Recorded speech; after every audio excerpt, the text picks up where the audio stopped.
सनाम गाते को सगुन जोहार मसीदा ऑफिशियल यूट्यूब चैनल रे आपे सनाम को गे सगुन अतंग दाराम तबे गाते को तेलाबन थिंग दो अब बन गलमरा SIR चिट कना तबे गाते को SIR चिट कना नोआ बखरा तगे तिया नोआ वीडियो रे अब बन गलमरा तो दिलाबन बिनो बिलोम कते वीडियो बन शुरू का रगे तबे गाते को अब बन बड़ाई गया नितो नोआ SIR पूरे झारखंड प्रदेश रे शुरू हकना और नोआ SIR दो मिटन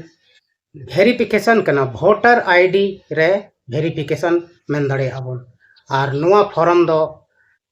आतु रेन से आंगनबाड़ी केंद्र रेन मिटन बीएलओ को बनाव का को प्रखंड खन उनको गी ओड़ा ओड़ा को ओना वोटर लिस्ट रे ᱧᱩᱛᱩᱢ चेक लेका मेना ओना आधार ते उनको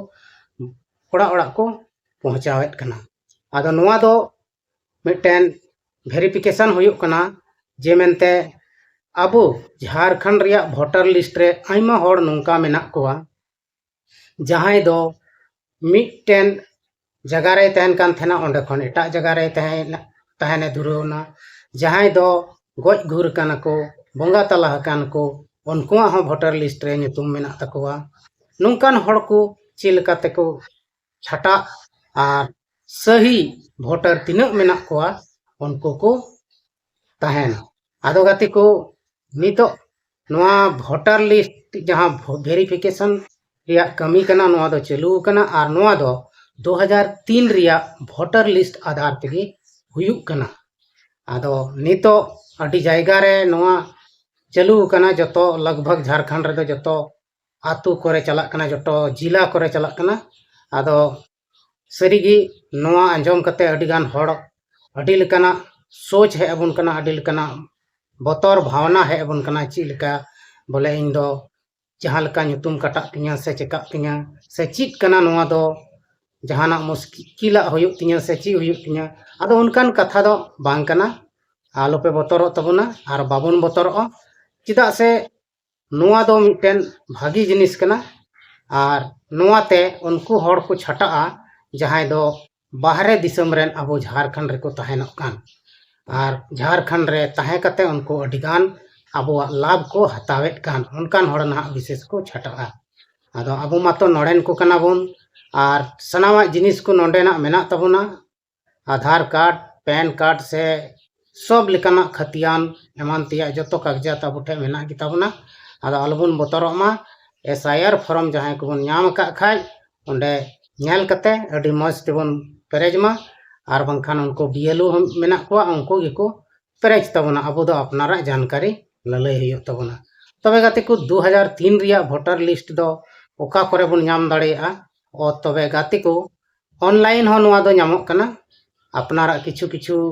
जिनिस से किसी किछु नंबर को ऑल हुयो कना जैसे विधानसभा क्षेत्र बूथ संख्या नोआ को 2003 रिया जहां तहलेना ओना को गे आदो ओना को सब ऑनलाइन नामक कान गया आलो पे चिंता भावना तबना ऑनलाइन बन नामा और ऑनलाइन जहां बाबुन नाम दाड़िया खान दो अपनार क्षेत्र रेन बीएलओ जहां को तहन कना उनको ठेगी ओना को जिनिस सुना मौजूद तहन कना ओनाते जहां दिक्कत दो बांग हुयुआ और सनाम होड़गी नोआ दो पेरे दरकार कना और बांखान दो वोटर लिस्ट खन ᱧᱩᱛᱩᱢ अचो दाड़े ताबना और वोटर लिस्ट को ᱧᱩᱛᱩᱢ अचो लेन खान तो जहां तीन रे वोटर कार्ड रिया जरूर पड़ामा उन रे आम बाम एम दाड़ेया और अड़ी दिक्कत रेम पड़ा नेतार बन बड़ाई गया गोटा भारत दिसम गे अबो दो वोटर आईडी आधार कार्ड पैन कार्ड चिट को कार्ड सरकार चालुएत कना सब कार्ड गे अबो दो लगाव बुन तेना हर जगह रे ओना इयतेगी अबो नोआ SIR रे हम किछु किछु आधार नंबर को लगा कना ओना को मजते पेरेस तबन पे और मजते पे पेरे लखान गे नोआ दो जहां दिक्कत दो बांग हुया बना और जरूर हो कान गया जे मेनते अडी दिन लहा रे नोआ जनगणना लेका से वोटर लिस्ट जनगणना दो होई लेना और नोआ आयमा दिन बाद नोआ हुयुक कना 2003 रे होइलना 2003 खन दो बंदो गे थेलना नोआ रिया वेरिफिकेशन दो बांग हुयुक कान तेना अकोय हड़ जीवन मेना को अकोय हड़ को गय कना अकोय हड़ एटा स्टेट तको चलाव कना नोंका लेकाते अबुआ नोआ दो बंद गे तहलना और नितो नेस 2026 रे नोआ दो शुरू कान तबना ओनाते जतो हर समय एम कते आपे पे अपनार फॉर्म पेरे कते पे हजु तबना और बांखान दो ऑनलाइन रहो सर्च कते पे पेरे दाड़िया गया जहान दिक्कत रिया बात तो बांग कना आदो गाते को नोआ एसआईआर बखराते तिहिं कटिज चुलुंग कथा को बन बड़ाई किदा पे चिल लिका पे बुझाव किदा कमेंट बॉक्स रे लई तबन पे और तिहिया नोआ वीडियो दो ना नोडे गिन मुचे तबना मा एंडे खान सनाम को गिन सन खो मुचे जोहार।